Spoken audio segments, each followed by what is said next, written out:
রাজ্য জুড়ে আলুর ব্যবসায়ী সমিতির অনির্দিষ্টকালের জন্য ধর্মঘটের ডাক। আর এরই প্রভাব পড়ল নদিয়ায় বিভিন্ন প্রান্তের পাশাপাশি শান্তিপুরে আলুর বাজারে।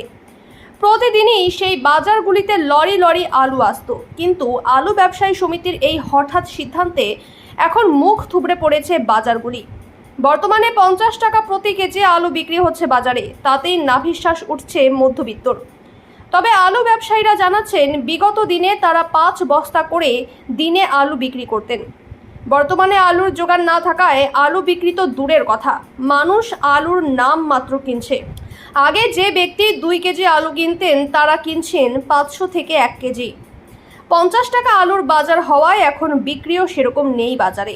খুচরো আলু ব্যবসায়ীরা জানাচ্ছেন, এখন থেকে যেভাবে আলু ঢোকা বন্ধ হয়েছে, তাতে করে 2-1 দিনের মধ্যে আরও দাম বাড়বে আলুর।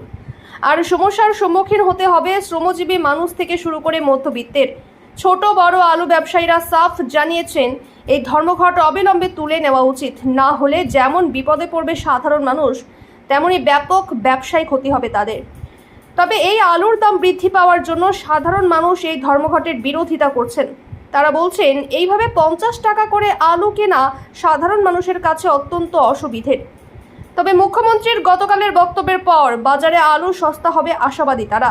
এখন দেখার, এই যে অনির্দিষ্টকালের জন্য ধর্মঘট, তা কতদিন বহাল থাকে, নাকি সরকার কোনো কড়া পদক্ষেপ গ্রহণ করবে। সুরক্ষিত জলে স্বনির্ভর জীবন। জল জীবন মিশন মানে শুধু সব বাড়িতে নলবাহিত পরিশুদ্ধ পানীয় জল নয়, জল জীবন মিশন মানে কর্মসংস্থান, স্বনির্ভরতা। এখন ঠিক মতন কাজ করতে পারছি, বাচ্চাকেও সামলাতে পারছি, এখন আমার এতটা অসুবিধা হয় না। জল জীবন মিশনে গ্রামে গ্রামে তৈরি হচ্ছে কর্মসংস্থানের সুযোগ। সময় বাঁচিয়ে স্বনির্ভরতার পথে পা রাখছেন মেয়েরা। Jal Jeevan mission, building partnership and changing lives. জনস্বাস্থ্য কারিগরি দপ্তর, পশ্চিমবঙ্গ সরকার। আলুর খুচরো ব্যবসায়ী। আচ্ছা, এই যে স্ট্রাইক করা হয়েছে, তাতে করে আপনাদের কি লস হচ্ছে না লাভ হচ্ছে? আমাদের লস হচ্ছে তো, আলু আসছে না, আলু পাওয়া যাচ্ছে না, একটা দোকানে আনছি অনেক দাম। কদিন আগে কিন্তু আলু 35-40 গেছে, এখন তো 50 টাকা। আগে তো কম ছিল দাম, হ্যাঁ, আর এখন তো যে ট্যাগ হয়ে তো দাম বেড়ে গেছে। মানে স্ট্রাইক হওয়ার পর থেকে দামটা বেড়ে গেল। বেড়ে গেছে, আলু ভালো আসছে না, কমা আলু দামে বেড়ে অনেক। তাহলে মধ্যের ভিতরে তো মাথায় হাত এখন। মানে যারা 2 কেজি কিনতে 500-1 কেজি কিনছে। আচ্ছা, আলুর কোয়ালিটি ভালো নেই। কোয়ালিটি একদম বাজে, দেখেন না যে সমিতি রেডিও সব। আচ্ছা, যারা বড় আলু ব্যবসায়ী তারা যখন স্ট্রাইক করেছে, এটা কি চাইছেন উঠে যাক? উঠে তো আবার সরকারের সঙ্গে বিভাগ সরকার না বলো। তো এই যখন দামটা বাড়ছে, তাহলে কি মনে করেন কালোবাজারির সাথে যুক্ত রয়েছে?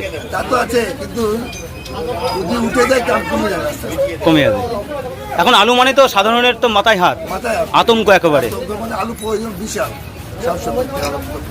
তা মানুষ যেটা প্রয়োজন তাতেই কম কিনছে আলু। হ্যাঁ, কম কিনতে করবে, দাম বেশি, পয়সা নেবে। আপনারা ক্ষুদ্র ব্যবসা হিসাবে কি চাইছেন?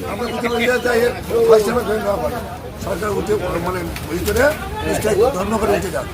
আপনার নাম? অশোক সাহা। ডিম কি কেজিতে বিক্রি হচ্ছে?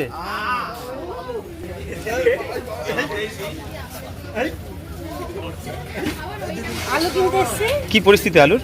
আলু প্রচুর দাম, কিনে খেতে পাচ্ছি না আমরা। 50 টাকা কেজি হয়ে গেছে, কি করে কিনে খাবো গরিব মানুষ? আলুর কি কোয়ালিটি ভালো পাচ্ছেন? না, আলুর কোয়ালিটি তো যতটা ভালো না। আপনি কি জানেন যে যারা আলু ব্যবসায়ী, বড় ব্যবসায়ী, তারা কিন্তু আজকে স্ট্রাইক করেছে, যেহেতু বিভিন্ন জায়গায় প্রশাসনিক দপ্তর থেকে হানা দেওয়া হয়েছিল দামকে নিয়ন্ত্রণ করার জন্য। আর তারপরে কিন্তু তারা কিন্তু স্ট্রাইক করেছে, অর্থাৎ তার জন্য বাজারে কিন্তু আলু কম আসছে, তাতে আরও আলুর দাম বাড়তে পারে।